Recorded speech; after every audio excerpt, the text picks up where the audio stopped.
7월부터 시작한 룻기를 오늘로써 10번째 시간으로 마무리를 하려고 합니다. 제목은 우주적 서사는 텅 빈 공간에서 시작되었다. 텅 빔에서 시작해서 채움으로 나가는 이 과정을 보면 룻기는 창세기 1장과 2장의 축소판이라고 할 수 있을 것 같아요. 그래서 모든 메타 내러티브의 시작은 항상 마이크로 내러티브에서 시작합니다. 작은 이야기가 모여서 큰 이야기로 나가고 마치 산에서 녹은 눈이 내려서 나중에 바다까지 이어지는 것 같죠. 그래서 오늘 룻기를 마무리하면서 이 우주적 서사시가 어떻게 작은 지점에서부터 확장되는지를 함께 보는 눈이 열렸으면 좋겠습니다. 13절을 보면 이제 보아스가 기업 물을 자로서 공식적인 지위를 얻게 됩니다. 그리고 나서는 보아스가 망설임 없이 행동을 이렇게 이어가는데 13절에 보면 이제 아내로 삼고 룻을 취해서 아내로 삼고 그에게 들어갔더니, 그러니까 4개의 동사가 연속해서 나오는데 삼다, 들어가다, 임신하게 하다, 낳다라는 연속 동작이 이어지고 있죠. 그래서 일을 계획하고 진행하는 그 과정에서는 하나님의 뜻을 기다리고 또 하나님의 뜻을 묻는 그 과정이 있었는데 어떤 결과가 주어지고 난 다음에는 굉장히 속도가 빠르다는 거죠. 그래서 속도감 있게 어떤 결과에 따라서 일을 밀어붙이는 보아스의 결단력 있는 모습을 볼 수가 있습니다. 그러니까 보아스란 사람은 신중함도 있지만 결단력도 갖추고 있는 사람이다라는 것을 우리가 볼 수가 있다는 거죠. 하나님께서 그에게 임신하게 하셨다. 여호와께서 그에게 임신하게 하셨다. 죽음만 들려오던, 죽음의 소식만 즐비하던 그 1장의 분위기하고 완전히 바뀌어져 있습니다. 물론 우리는 1장부터 쭉 봐왔지만 조금씩 그레데이션처럼 이렇게 채색이 이렇게 짙어지는, 그래서 희미하고 텅 비어 있는 공간이 굉장히 어떤 생명으로 가득 찬 모습으로 결말지어지고 있다는 겁니다. 그래서 하나님이 보아스와 룻의 가정에 생명의 선물을 하시는 장면, 룻기 전체에서 하나님께서 어떤 행동을 하셨다라는 나레이터가 명시적으로 말하는 장면은 오늘 읽은 4장 13절하고 1장 6절밖에 없어요. 1장 6절을 한번 펴서 읽어보면 1장 6절을 보면 여호와께서 자기 백성을 돌보시사 그들에게 양식을 주셨다. 그러니까 명시적으로 나레이터가 말하는 여호와께서 뭐뭐를 하셨다. 여호와께서 그에게 임신하게 하심으로 그가 아들을 낳았다. 딱 2군데밖에 없습니다. 나머지는 전부 다 여호와께서 이렇게 하시기를 내가 원한다라는 바램들로 가득 차 있습니다. 나오미도 그랬고 룻도 그랬고 보아스도 그렇고 심지어 보아스 밭에서 일하는 사환들도 그랬고, 그러니까 이 마을에 있는 이 찬송하는 여자들까지도 모든 사람들이 다 그런 바램들을 갖고 있습니다. 우리는 성경을 이제 읽기 때문에 룻기를 성경으로 읽고 있잖아요. 그래서 우리는 여호와께서 룻과 나오미, 보아스, 베들레헴에 어떤 일을 하셨는지를 볼 수가 있잖아요. 나레이터가 우리에게 설명을 하기 때문에. 하지만 나오미와 룻과 보아스, 이 사람들은 자신들의 바램이 어떤 결과적으로 하나님이 이렇게 하셨다라는 명시적인 나레이션을 듣는 게 아니잖아요. 그렇기 때문에 이것이 하나님의 응답으로 주어졌다라는 것을 믿는 수밖에 없다는 것이죠. 그래서 우리가 할 수 있는 건 뭐냐? 보아스나 나오미나 룻이 여호와 하나님께서 어떻게 해주시기를 원한다라는 그 바램과 그 소망, 이 소망을 이 사람들처럼 우리는 기도하는 수밖에 없다. 그래서 우리는 우리가 기도하고 소망하는 것들이 여호와께서 이렇게 이루셨다라는 걸 우리는 들을 수가 없잖아요. 성경처럼. 그러니까 우리도 여기에 등장하는 사람들처럼 믿어야 되는 거죠. 하나님이 이 결과를 주신 것은 우리의 바램의 결실로, 어쩌면 우리의 바램과 또 다른 방향으로 하나님이 더 나은 것으로 결실을 맺어주셨다라고 우리는 그 소망하는 결과들을 우리가 해석해야 된다는 것입니다. 그래서 우리가 어떤 일의 결과를 딱 받아들였을 때 이것이 여호와의 행동하심의 결과인지 아닌지는 우리가 그것을 두고 얼마나 기도하고 얼마나 소망했는지, 그 열매가 이렇게 맺혀 있는지를 보면은 직관적으로 알 수가 있다는 거죠. 그래서 우리가 룻기를 통해서 배울 수 있는 것은 여호와께서 어떤 일을 하셨다라는 사실도 중요하지만 딱 2번 나와요. 1장하고 4장에서. 근데 여호와께서 이렇게 하시기를 원한다라는 이 수많은 등장인물들의 이 소망처럼 우리도 이 소망을 멈추지 않는다는 거죠. 룻기 전체에 나오는 여호와께서 뭐뭐 하시기를 원한다는 말 제가 다 찾아봤습니다. 한번 같이 쭉 한번 읽어볼게요. 1장 8절부터 1장 8절을 보면 여호와께서 너희를 선대하시기를 원하며, 이거는 나오미가 하는 말입니다. 그리고 1장 9절에도 나오미가 말합니다. 여호와께서 너희에게 허락하사 각기 남편의 집에서 위로를 받게 하시기를 원한다. 여호와께서 뭐 하기를 원한다. 이 공식이 계속 쓰여 있어요. 1장 17절을 보면 여호와께서 내게 벌을 내리시고 더 내리시기를 원하나이다. 이 룻이 하는 말이죠. 그리고 2장 4절을 보면 여호와께서 너희와 함께 하시기를 원한다. 그리고 여호와께서 당신에게 복 주시기를 원한다. 이거는 누구랑 대화하는 겁니까? 보아스와 그 사환들이. 계속 이 표현들이 반복되고 있어요. 2장 12절을 보면 보아스가 룻에게 하는 말입니다. 여호와께서 네가 행한 일에 보답하시기를 원하며 이스라엘 하나님 여호와께서 그의 날개 아래 보호를 받으러 온 너에게 온전한 상 주시기를 원하노라. 여호와께서 뭐 하시기를 원한다. 나오미가 또 2장 20절을 보면 그가 여호와로부터 복받기를 원하노라. 그가 보아스죠. 그리고 뒤에 보면 이제 모든 이 마을 사람들이 함께 하는 워딩을 보면 4장 11절 12절을 보면 여호와께서 네 집에 들어가는 여인으로 이스라엘의 집을 세운 라헬과 레아 2사람과 같게 하시고 네가 에브라스에서 유력하고 베들레헴에서 유명하게 하시기를 원하며 여호와께서 이 젊은 여자로 말미암아 네게 생속자를 주사 네 집이 다말이 유다에게 낳아준 베레스의 집과 같게 하시기를 원한다. 자, 등장하는 모든 사람들이 똑같은 이 표현들을 쓰고 있어요. 그러니까 룻기 전체를 읽어 나가다 보니까 나오미나 룻이나 보아스나 보아스의 밭에서 일하는 사람들이나 성문에 있는 모든 백성의 장로들, 백성들 모든 사람들이 여호와께서 다스리시고 돌보시는 세계라는 동일한 세계관에 묶여 있어요. 함께 공유하고 있어요. 그런데 익살스럽게도 룻기 전체에서 딱 한 사람만 이 세계관을 공유하지 않는 사람이 있습니다. 누굽니까? 아무개. 되게 좀 잔인한 것 같아. 이 아무개라는 사람이 너무 좀 불쌍하게 느껴지는데 이 사람이 하는 말을 보면 여호와께서 어떻게 하시기를 원한다는 이런 수사적인 표현조차도 없어요. 4장 6절을 보면 나는 내 기업에 손해가 있을까 하여 나를 위하여 물으지 못하노니 내가 물을 것을 네가 물으라. 나는 물으지 못하겠노라. 하나님께서 어떻게 하시기를 원한다는 관심보다는 자기 스스로 자기 세계를 구축하는데 여념이 없습니다. 그냥 자기의 자아로만 가득 차 있어요. 전부 나예요. 나예요. 그러니까 룻기 전체는 서로가 서로를 향한 헤세드로 가득 차 있잖아요. 우리가 본 것처럼 룻은 홀로 남은 나오미 시어머니를 따라 나선 이 헤세드의 행동으로 시작되었어요. 그리고 보아스가 룻을 향한 배려는 헤세드의 행동입니다. 굳이 남기지 않아도 될 이삭들을 막 덩어리채로 남겨주잖아요. 그래서 보아스의 밭에서 일하는 사람들도 이삭을 남겨놓은 이 모든 것도 다 헤세드의 행동입니다. 나오미가 며느리를 위해서 청혼 작전을 펼치는 것도 이것도 헤세드의 행동이에요.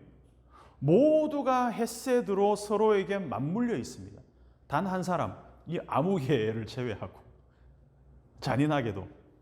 그 아무개가 하는 말에서 여호와께서 어떻게 하시기를 원한다. 전혀 찾아볼 수가 없습니다. 이유가 있습니다. 오직 나의 이익과 손해, 손익 계산에만 몰두해 있기 때문에 자아로만 가득 차 있기 때문에 여호와께서 무언가를 하시는 일에 대한 감각이 있을 리가 없다는 것이죠. 그래서 이익이냐 손해냐 이것이 나에게 득이 되느냐 실이 되느냐 이것만 따지고 살면 사실 우리의 삶에서도 마찬가지입니다. 헤세드를 행할 삶의 여유가 없어요. 왜? 내가 그 헤세드를 누리지 못했기 때문에. 내가 누군가에게 헤세드를 누릴 그 삶의 공간이 없다라는 것입니다.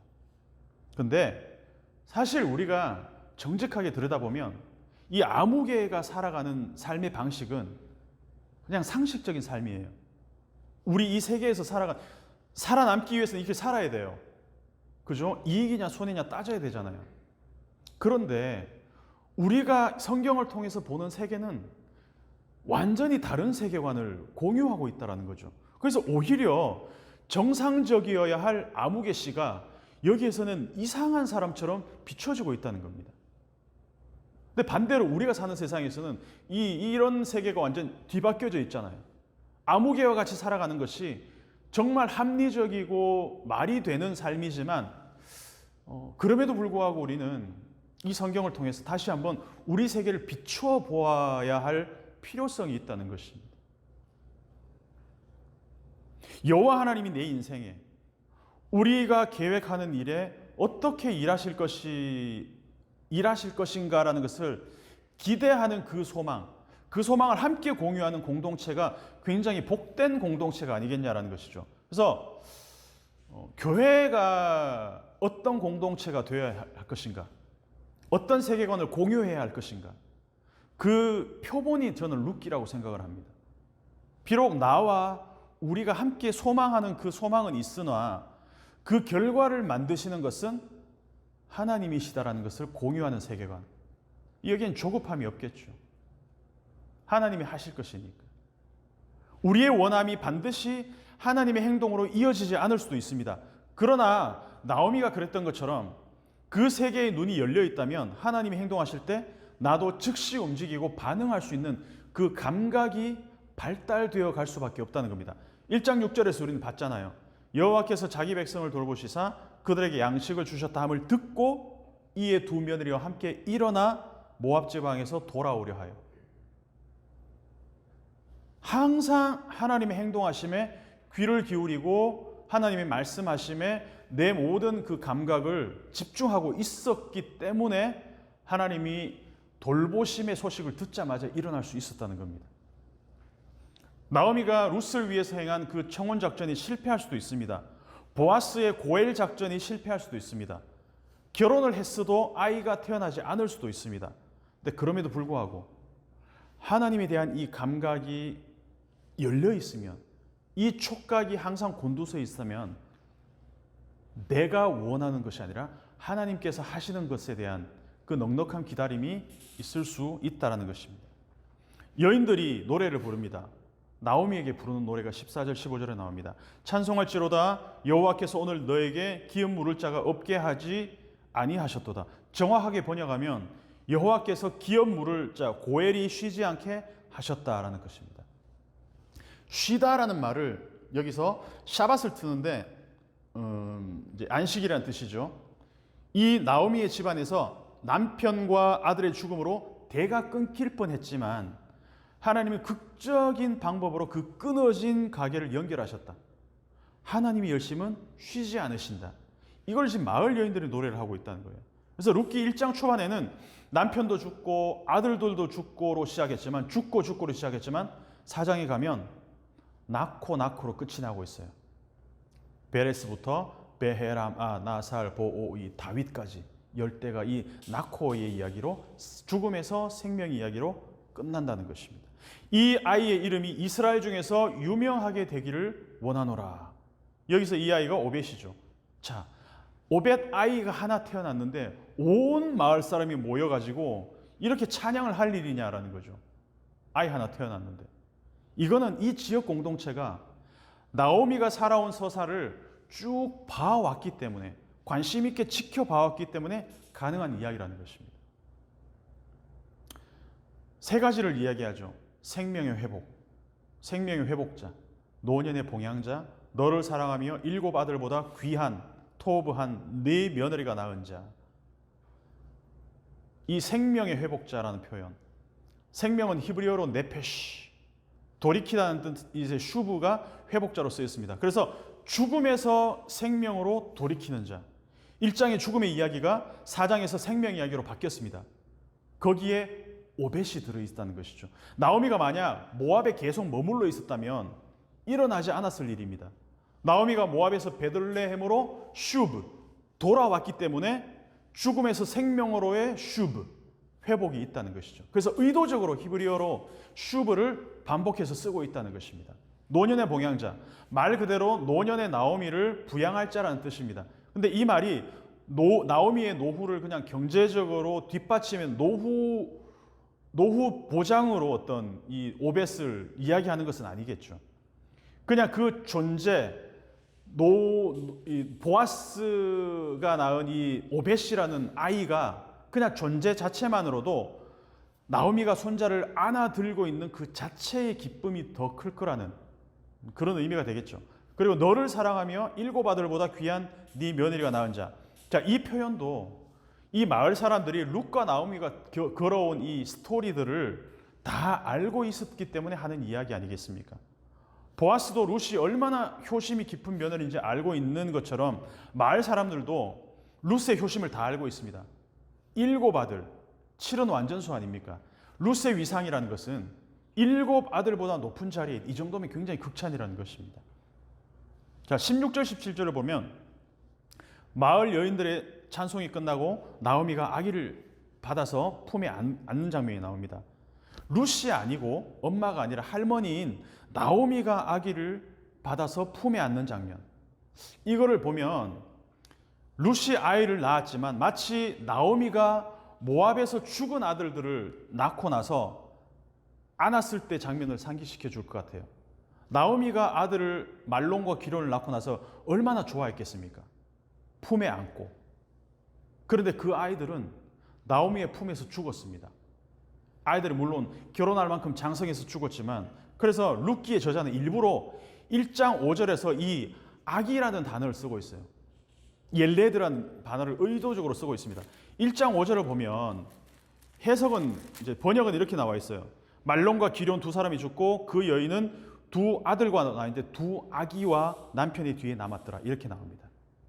의도적으로 그렇게 씁니다. 그래서 마지막에 아기를 품에 안고 있는 이 나오미의 모습과 앞에서 내 품에서 죽어간 두 아기들을 극적으로 대비시키고 있는 거죠. 그래서 룻기 마지막에 아기를 안고 있는 이 엄마는 룻이 아니라 나오미여야 된다는 것이죠. 그래서 설정이 아니라 하나님이 이 룻기 저자를 통해서 이 장면을 의도적으로 연출하신 거라는 것이죠. 하나님은 나오미의 품에서 차갑게 죽어간 그 두 아기의 빈 공간을 새로운 아기로 채워주신다는 것이죠. 이 장면을 보면서 저는 하나님의 가슴을 좀 느낄 수가 있었습니다. 그 룻기라는 것은 결국 상처받고 텅 빈 나오미 인생을 하나님이 채워가는 이야기입니다. 텅 빈 공간을 하나님이 하나씩 하나씩 회복시키고 채워가는 이야기가 룻기라는 것이죠. 나오미의 텅 빈 인생을 채워가시는 하나님의 방법. 하나님이 어떻게 채우셨어요?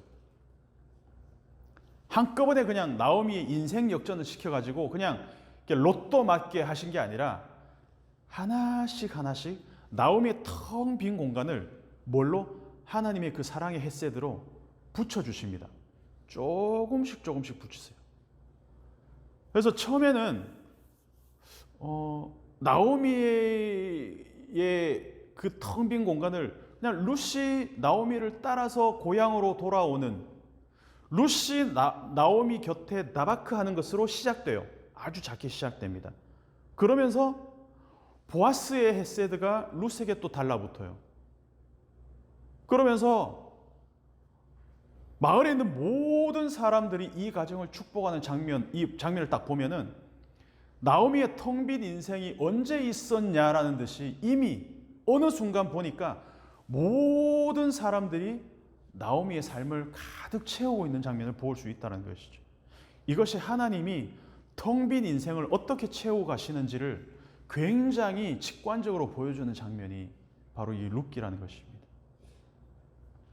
그리고 나서 마지막 톨레도트 18절에서 22절까지 이 10명의 톨레도트가 나옵니다. 룻기의 마지막 베레스부터 다윗까지 모세오경하고 역대상을 제외하고는 이 톨레도트가 나오는 것은 룻기 4장이 유일합니다. 그만큼 베레스부터 다윗까지 갖는 그 10명의 족보가 이스라엘 역사에서 중요한 의미를 갖는다는 겁니다. 이 족보를 굳이 10명으로 제한한 이유는 10이라는 숫자가 주는 그 안정감 때문이죠. 10명의 족보를 반으로 나누어 보면 베레스부터 나손까지는 가나안 정복 이전에 애굽 생활과 출애굽 광야를 겪은 세대입니다. 5세대는. 그리고 살몬부터 다윗까지는 가나안 땅에서 살았던 세대입니다. 그래서 이 족보 안에 나오지는 않지만 이 족보를 그대로 복붙해서 마태복음으로 딱 연결시키면 그대로 나옵니다. 베헤람한 아살 보오이다. 이 10명 족보 가운데서 이방 여인이 3명이나 들어가 있어요. 이방 여인이 아니라 이 다말하고 라합하고 룻, 이 비정상적인 상황으로 자연스럽지 않은 결혼으로 이 족보가 연결되는 사람이 3명이나 들어가 있다는 것입니다. 유다는 다말에게서 베레스를 낳고 이런 식으로 살몬은 라합에게서 보아스를 낳고 또 보아스는 룻에게서 오벳을 낳고 룻기의 마지막 장면, 이 족보는 가깝게는 누구까지 연결되냐면 다윗까지 연결됩니다. 근데 멀리는 누구까지 연결됩니까? 예수님까지 확대되겠죠. 그래서 아까도 얘기했지만 파편적인 한 여자의 스토리 같지만 이것이 결국은 누구까지? 예수님까지 스펙트럼이 확장되는 이야기를 우리는 보고 있는 거예요.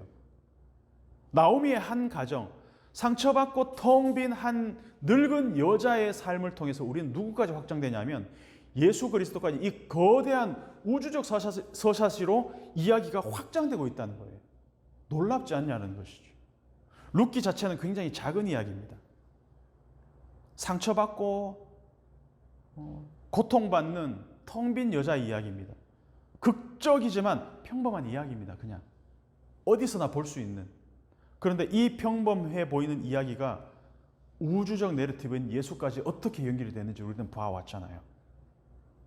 이 텅 빈 한 인생에서 시작된, 나오미의 인생에서 시작돼서 하나님은 룻을 붙여주시고 보아스를 붙여주시고 오벳을 태어나게 하시고 다윗까지 연결되고, 그래서 마태복음의 톨레도토는 다윗이 예수 그리스도까지 확장된 이야기를 우리에게 보여준다는 것입니다.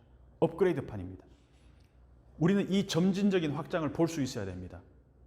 나오미 이야기에서부터 예수 그리스도까지, 그리고 거기에서 우리까지 연결되는 이야기를 볼 수 있어야 됩니다. 그래서 극적으로 말하자면 나오미는 우리와도 연결된 이야기입니다.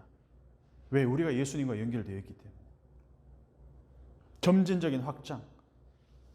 텅 빈 나오미에서 시작해서 예수 그리스도까지 이어진 이 거시적인 내러티브. 모든 것을 잃어버린 여인의 삶을 하나님이 이렇게까지 채워가시는구나. 어느 누구도 주목받지 않는 상처받고 깨어진 가족 이야기를 우주의 창조주이신 예수 그리스도까지 연결시키는 이 성경의 내러티브. 과장이 아니라는 것이죠. 그래서 지극히 현실적인 이야기입니다. 내 작은 이야기, 우리의 이야기가 이 일상들이 모여서 어디까지 가냐, 우주적인 서사가 될 수가 있다는 것입니다. 작은 물줄기가 모여서 폭포가 되고 바다가 되는 것과 마찬가지라는 것입니다. 그래서 제가 오늘 제목을 아까도 얘기했지만 우주적 서사는 텅 빈 공간에서 시작되었다로 정했습니다. 여러분, 성경 딱 펼치자마자 뭐가 나옵니까? 텅 빈 공간이 나옵니다. 혼돈과 공허. 그 공간에 하나님이 헷새드로 하나씩 하나씩 해와 달과 별과 빛과 궁창과 바다, 이 모든 것들을 생명체 하나씩 채워가시잖아요. 우리가 이 땅에서 보는 이 모든 것들은 하나님의 헷새드로 채워진 결과라는 것입니다. 같은 맥락으로 나오미 얘기를 읽어봅시다. 룻기를 열자마자 텅 빈 삶의 공간, 마치 창세기 1장 1, 2절의 그 텅 빈 혼돈과 공허와 같은 공간이 나오미 인생에 딱 펼쳐져 있습니다. 하나님의 나오미의 이 혼돈스럽고 공허한 삶의 공간들을 헷새드로 하나씩 채워갑니다. 첫째 날, 둘째 날, 셋째 날 하나님의 창조 역사가 일어난 것처럼. 그 나오미의 삶을 창조하시는 하나님, 하나님의 헷새드로 채워가시는 그 창조의 무대가 룻기의 무대이자 창세기 1장의 무대이자 또 우리의 무대일 수도 있다는 겁니다. 그래서 하나님은 누구에게 헷새들을 베푸시는가? 하나님의 말씀과 일하심에 촉각을 곤두세우고 있는 사람에게 하나님은 헷새들을 베푸신다. 똑같은 현상을 보고도 하나님의 일하심이라는 그 확신을 갖고 있는 사람은 헷새드의 기회가 왔을 때 붙잡을 수 있다는 것이죠. 보아스처럼 고엘을 스스로 그 고엘이 될 수가 있다는 것입니다.